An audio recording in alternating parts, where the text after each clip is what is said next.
Addiction providers embrace harm reduction and MAT, but abstinence-based treatment isn't dead yet. This was written by Morgan Gonzalez, January 26, 2024. It was printed in Behavioral Health Business, bhbusiness.com. The substance use disorder SUD treatment industry is beginning to move away from an abstinence-only approach to care toward harm reduction and medication-assisted treatment approaches. Research demonstrates that abstinence-based SUD treatment is deadlier than no treatment at all. Despite shifts in the industry away from a concept of recovery that involves strict abstinence, providers say that more traditional approaches will remain an essential part of the treatment spectrum. AA involves group meetings and 12 spiritual principles designed to lead participants to sobriety. The 12-step model is still widely used today, with 65% of SUD facilities reporting using it in 2020, according to SAMHSA's National Survey of Substance Abuse Treatment Services. Methods of recovery besides the 12-step model are becoming more popular. However, there used to be this very strict abstinence-only rule, where if you weren't completely abstinent from substance use, the treatment programs wouldn't keep you. Jessica Fear, Senior Vice President of Behavioral Health at VNS Health, told Behavioral Health Business. Everybody is moving towards harm reduction. VNS Health is a nonprofit home and community healthcare provider headquartered in New York that provides behavioral health and SUD treatment, as well as home, hospice, and palliative care, among other services. Harm reduction can also involve a titration process,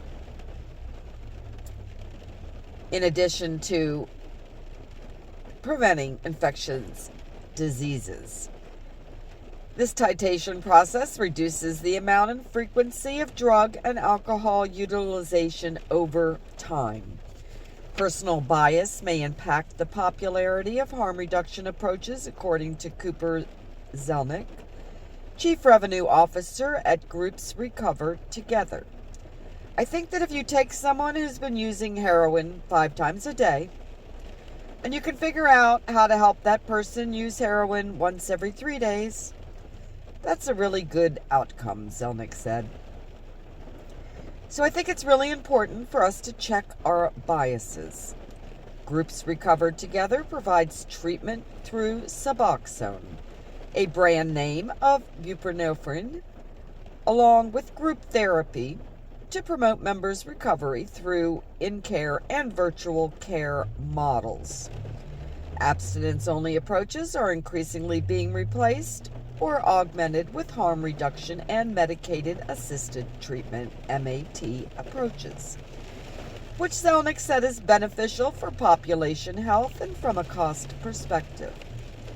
Telehealth SUD treatment provider Lion Rock is among the providers augmenting abstinence-based treatment approaches with harm reduction models. Lion Rock provides virtual intensive outpatient IOP and outpatient treatment for SUD. The company launched a specialized treatment program for nurses in July 2023 to address high rates of SUD within their profession. While around 90% of Lion Rock's patients are in abstinence-based programs, the company has a harm reduction program that offers patients medication and leverages a version of the Sinclair method. The Sinclair method allows people seeking treatment to continue drinking alcohol at the beginning of the program, along with taking prescription medication naltrexone. Over time, the drug blocks endorphins and teaches the brain to deassociate alcohol with pleasure.